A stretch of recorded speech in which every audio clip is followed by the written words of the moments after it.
Welcome to the Q Podcast. Q is about conversation. If we're really concerned about ending poverty, we've got to be more concerned about creating justice. Our cultural products as Christians need to both defy and resonate with the culture. And God's doing amazing things. His church is expanding, his church is growing. It's not what's the purpose of my life, it's what is the purpose that's been assigned.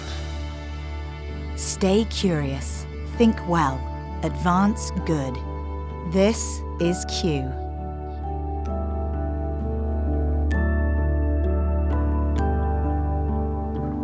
Hi, I'm Gabe Lyons. Welcome to another edition of the Q Ideas podcast. And today we are talking about technology, our devices, the ways in which they're constraining us, controlling us, enslaving us. But what are the ways we can live out a countercultural narrative in that space? And this is one of those conversations. If you've been around the community here for long, you know we care a lot about this. We believe technology has amazing opportunity to do good for humanity and also has amazing opportunity to do evil to humanity. And we want to find that middle ground here where we talk about it with a sense of understanding that it is what it is. It's here. It's part of our lives. We all hold devices. Many of us, I don't know anybody, I think, that doesn't own a phone that is a smartphone that's connecting them to others and as well to their life.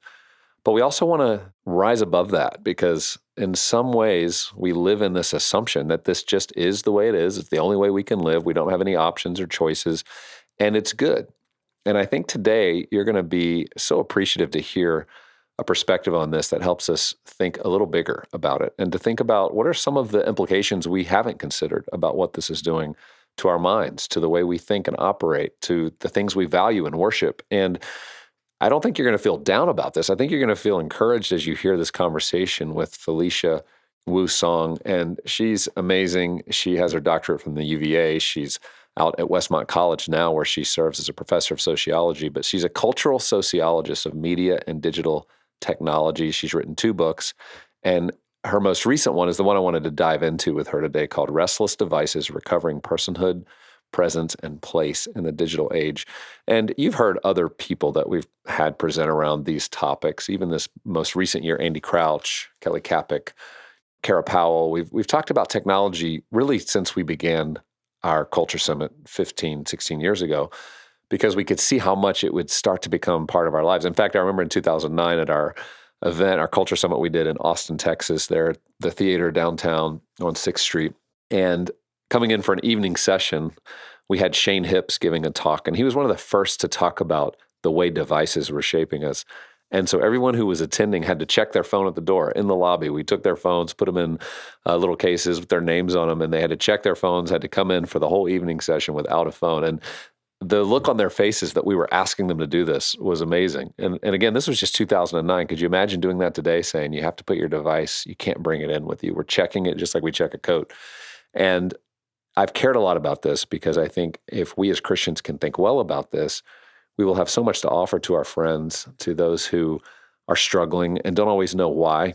And I want you today to just take this in. It's a great listen, to be a great listen with your friends, your spouse, your kids, as you consider how is technology shaping you. Let's listen now.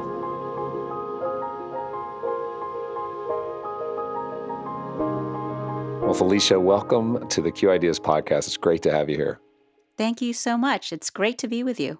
Well, we love the work that you do, and you've written another wonderful book about restless devices, recovering personhood, presence, and place in the digital age. And for those who have been a part of this community for a long time, these are the kind of topics we really like to wrestle with. We do understand how much technology is impacting us and that we have some role to play in that, and we need to be very responsible with it. And I feel like that's the work that you've done here, is helping people think a lot deeper about the devices that, as Neil Postman talks about, undo our capacities to think, right? And yet we love them. And yet they're undoing something about the way our minds work and are structured and all of that. And so I want to hear, though, a little deeper from your journey as to why this topic for you. Why has this been a subject matter that you've cared so much about helping illuminate for people? Yeah. So I got interested in this topic back in the mid 90s. Um, I was fresh out of college and I was teaching, actually. I was teaching American history at a private school. And I know I'm really going to date myself right now, but in the mid 90s, it was when email came and showed up and was introduced to You've got mail, right? yeah, it was introduced. All the students got email. And it was really interesting because it was like many private schools, it really prized its communal aspect. And we talked about community a lot. But then when the technology came, we didn't have a single conversation about what the email dynamic would do to our relationships, to our community. Hmm. And that really struck me. That was the first time I really started thinking, wait, what's going on here? I'm watching all my students change in how they spend their time, how they're relating to each other. Yeah. It's obviously very different then. And I became curious about why we don't have conversations about technology and mass media in general. And why we don't have those conversations in society, and how, in particular, we don't have those conversations in the church. And so I actually, around that time, I came upon, you mentioned Neil Postman, I came upon Amusing Ourselves to Death by Postman for the first time. I read it and my mind was opened. Mm-hmm. I was like, wow, there are people actually studying media ecology and asking these questions about how our technology, in often in unintended ways, shape the ways that we perceive and engage the world. And so that um, kind of created a hunger. I started reading Marshall McLuhan, and I wanted to go to grad school. And so my interest has just grown as I've read more and found other conversation partners through the books that I've read. And as I've been having opportunities to actually talk to people on campuses, at churches, to parents, and obviously as the technology has evolved, it's become increasingly clear that one, this is a conversation we need to be having. So I'm so grateful for communities like yours that are having it. But two, gosh, we really don't know what we're doing still. Right. Our lives are completely enmeshed in a whole array of technologies now, and we are overwhelmed, and we don't know what to do. Yeah. And so the book really came out of a desire to try to inspire or motivate conversations in communities, and also suggest a few possible ways forward. Yeah. Yeah. Well, Felicia, thanks for your pursuit of this scholarship, because I think you're right. And to me, there's few more important conversations we could be having than about our technology and how it's enmeshed in our lives, and how most human beings at this point aren't thinking deeply about it. And Mhm. I think some of it's lack of information, but Mhm. I think a lot of it is the structures by which our society are functioning are continually being designed to press us into the technology Mhm. versus extricate ourselves. And yet, when we do extricate ourselves for moments, Sabbath or conversation with friends or a dinner where we do forget that we've got emails waiting or text messages or social media, we do feel a sense of being human in a way that I think is unique, in a way God designed us. And yet most of us don't know how to step back. Mm. And then there's the arguments, which I'd love your opinion on, is like the Luddite argument of, can we just can I just stop? Can I just go be in a cabin and live on my own and not engage these technologies? And I have a friend, Catholic, who he's been a part of our conversations at our culture summits in the past, who told me a year ago he was going away to be a hermit, because this is part of the Catholic tradition. He was Yeah. literally going to Right. to West Texas and going to be a hermit for a year, which meant Yeah. he literally was not going to have technology, and he Right. was fully extricating ourselves. And we know the Desert Fathers did that, and Yes. there's this rich history in the Christian tradition of that kind of efforts. But somehow in 2022, it feels like, I don't know if that's possible. So I'd love to just hear how you think about this balance here of, being in the world but not of the world, and yet not being enslaved Yeah. by these technologies that will overwhelm us. Yeah, no, that's good. So that's a great question, the Luddite question. The way I come at it is, um, we all have different relationships with technology that are impacted by our livelihood, by our family situations, by our personalities, right? And so some of us might not be in a life situation that can allow us to extricate ourselves from technologies. Others of us may have more leeway and agency to be able to exercise. And so, while I too would many days want to just throw it all away, um, and I have chosen certain spaces to remove myself from, right? So, for example, maybe one might say I have decided to be a Luddite when it comes to social media, right? So I don't have a social media presence. That's one part of my life. I've decided I'm not going to engage in technology. Um, but I think, um, especially when writing the book and after talking to so many people, there's so many ways in which considering the Luddite option, um, while that sounds like the radical option, and it certainly is in one regard, it also feels to me like, in some respect, an easier option in that. And what I mean by that is it's in one respect easier when you just decide to shut it all off, right? So I'm not on social media, so I don't think about it at all, right? I don't have to figure out how to manage it. Right.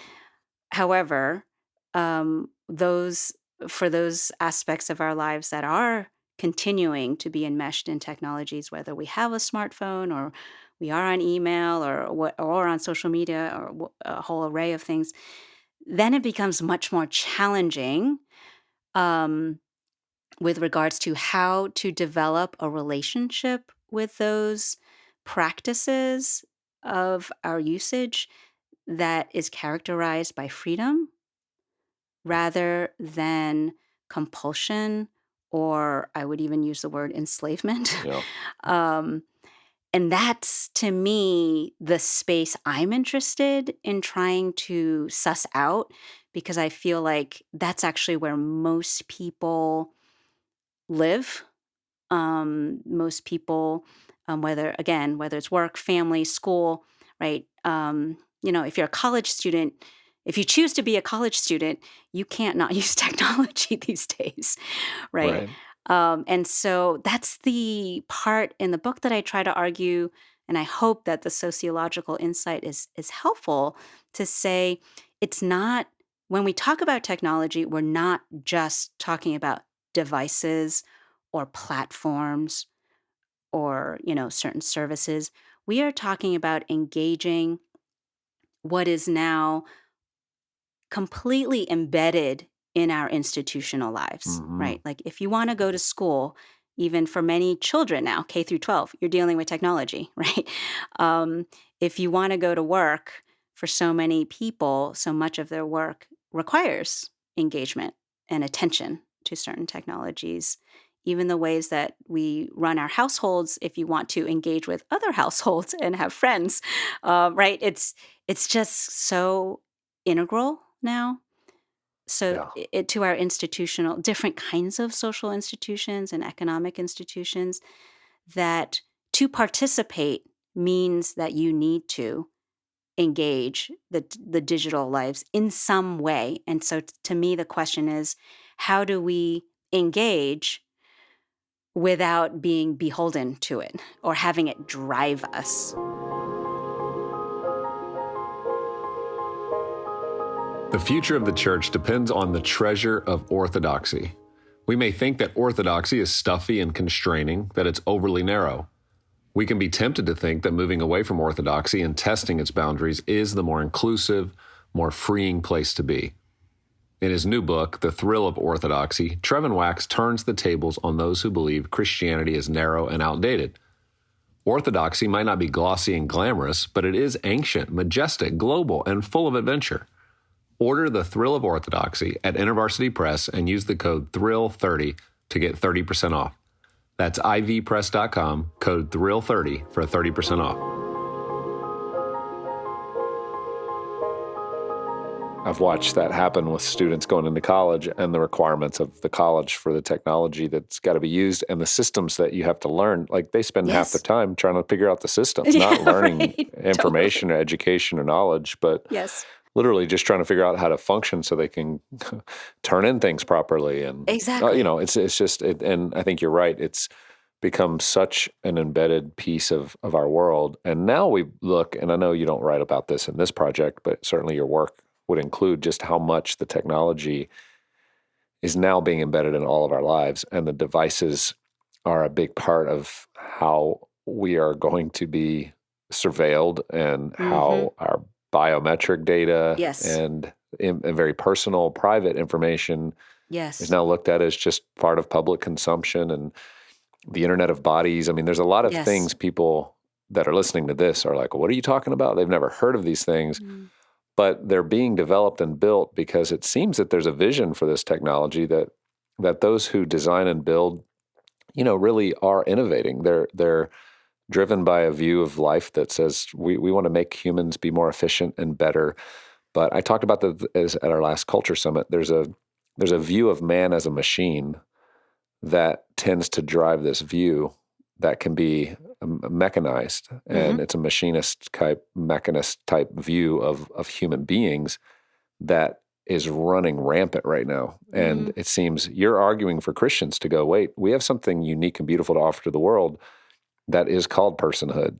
And so talk a little bit about your conviction here about the countercultural life that we bring to the world, that as people start to starve from their addiction and coping using technology and living their lives that way, that what do we have to offer that's different, that is appealing? Yeah.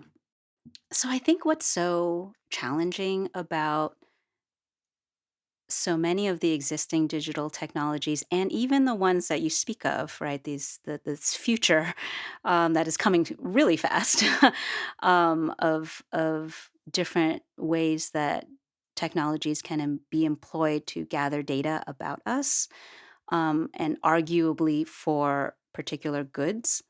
Um, and I think what makes these technologies so challenging in our negotiation of them is that there are actually good things that come out of using these technologies, right? It's not all bad, right? There are good interactions that can happen, right, through technology. You can learn a lot, right? There are goods, and so to me, I completely agree with you that there is this mechanistic view of humanity. I talk about it in terms of a vision of life being about maximal optimization, right? That's all we are meant to be.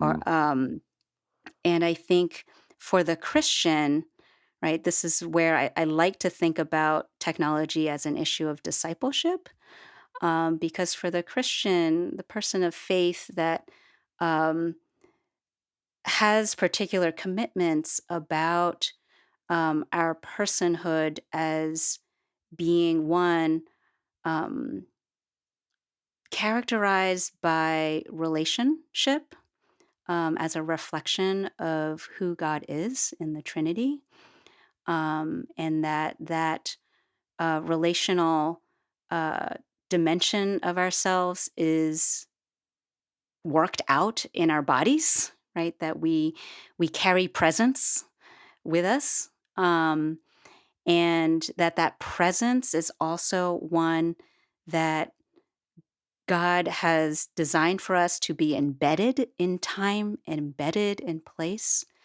Um, and so I think um, the call for the Christian is, how do we participate in our society, engage in the institutions that we may be called to, um, use the technologies for the goods that are there, but not be unknowingly practicing certain habits in such a way that I would argue are training us, right? To train us to live into stories that aren't actually ours, Yeah. right? That are training us to live into a story that says actually um, productivity is what every single ounce of your energy and time spent is. That's what it's about, Yeah. right? Efficiency, right? Mhm. That's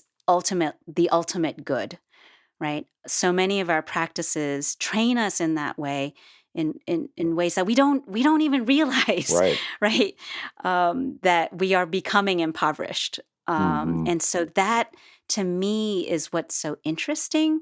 That it is because we become routinized or we feel pressures socially or from work or from school, right, to keep up particular ways of doing email, particular ways of being on social media, etc., that um, we we aren't critical enough, I guess, Yeah.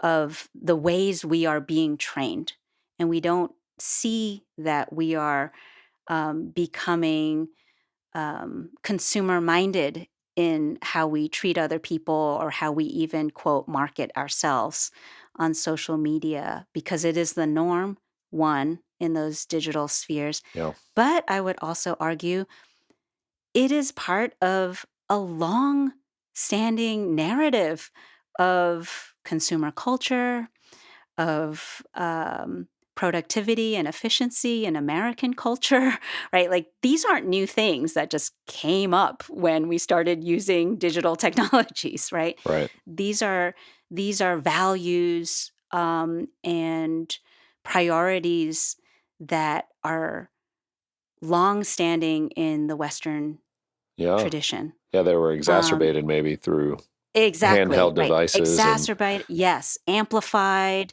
yeah. sped up, right? Yes. Amen And to that, and you right? talk about this as like a secular liturgy. I think the phrase you use to describe, I think a lot of what you were just talking about, like we're being formed Yes. by a different vision of what it means to be human.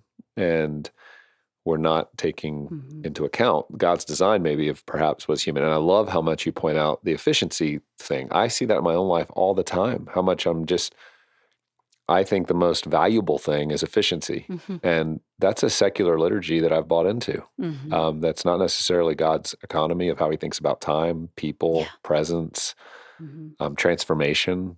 And it's convicting when you realize, wow, I'm completely susceptible to it. Mhm. I've built an entire life calendar schedule, plans that are built off of how can I be most efficient. And Yeah. like, where did that come from? Where did I Right. get that idea that that's serving God well? Yeah. Well, and that's where I think um, the Christian message or the hope that is there in the gospel is actually so beautiful and so just ready for our society to hear, both people in the church and outside of it, because Christianity is a religion, a faith that is premised on abundance, Yeah. right? Abundance that God provides for us rather than the scarcity so many of us live by. Hmm. And so trying to get a handle on like how do I live into that abundance as a person of faith, right? To me, that's the biggest challenge these days because so much of our society is geared completely in the other direction, right? Um, and so that's where trying to, you brought up secular liturgies, and that's a term I borrow from James K. A. Smith's work. He suggests that what Christians need to be doing is developing counter liturgies, right? Like, how can we build practices that actually push against these secular liturgies so we are living into, practicing, retraining ourselves into the abundance that we claim to believe, right? That we want to experience from a life lived in relationship with God. And so that's where I think the work is, Right. right? That's where, as church, we need to be creative and smart about looking into our traditions. And I think that's where the contemplative tradition, I think, is actually really interesting. That's an area that I'm personally interested in exploring right now, because it's one that I think addresses exactly so many of the downsides of our digital lives right now.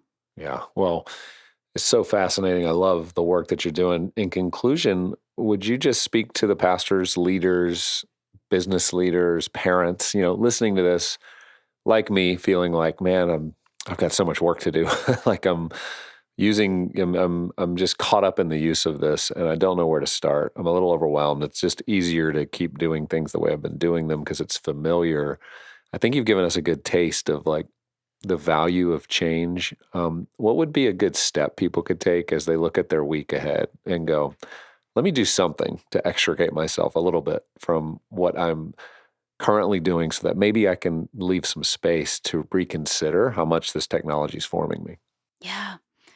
Yeah, and I'm a firm believer in the small step, because most of us can't do more than that. um, Yeah. and so, what I usually recommend is, if you don't do it already, is to think about the 15 minutes when you wake up, first when you wake up, and the 15 minutes before you go to bed. If you can make those 15 minutes tech free in some way, and for some of us, that means not having the phone or devices in the place where we rest, because we're so weak that if it was next to us, we would just pick it up, right? Yeah. So creating that 15 minutes of bumper to your rest, Hmm. I think actually can be super fruitful, or if not fruitful, at least give you insight um, into what um, what some change could look like, Yeah. right? And so, taking those 15 minutes, or even if you're driving, rather than listening to an amazing podcast like this, right, or music, if you're alone, actually not doing anything but driving. Right. It's what Sherry Turkle and I like to call monotasking, right? I Yep. borrow it Yep. from Turkle, right? Just drive, Monotask. and just be, right? Just Yeah. be in the place and do the thing you're doing, or waiting online at the supermarket. All right. Don't check your phone.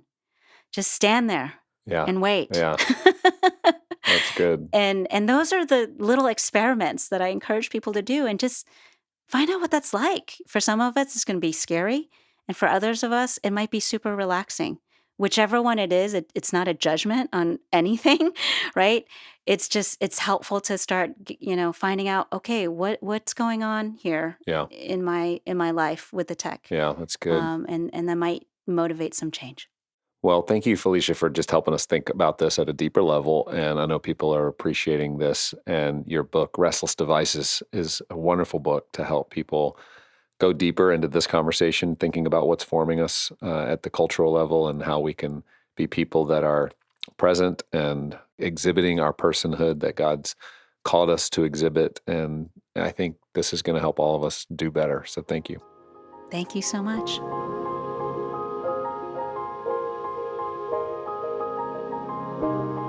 Well, I hope you enjoyed hearing this conversation. As you can tell, I really enjoy this because I think there's not as many Christians thinking well about this as we should. And I think it implicates us as parents, as pastors, as leaders in how we lead our institutions and how do we make room for being in person? How do we make room and space for this and not just run with the cultural norms that are being created for us that are all about efficiency? I walk away from this more convicted about my desire to be efficient. And I'm going to be thinking on that a lot more. And what are some changes I can make this week that would challenge me in that area? And so I hope for you took away something that you can invest in, you taking time this week to be intentional. Maybe it's just standing in that supermarket line and not looking at your phone like everybody else around you will be doing. Whatever it might be, take a small step as we all work to be the kind of people that are not only thinking well, but doing good and trying to improve the ways in which we come into life and we come into relationship with others.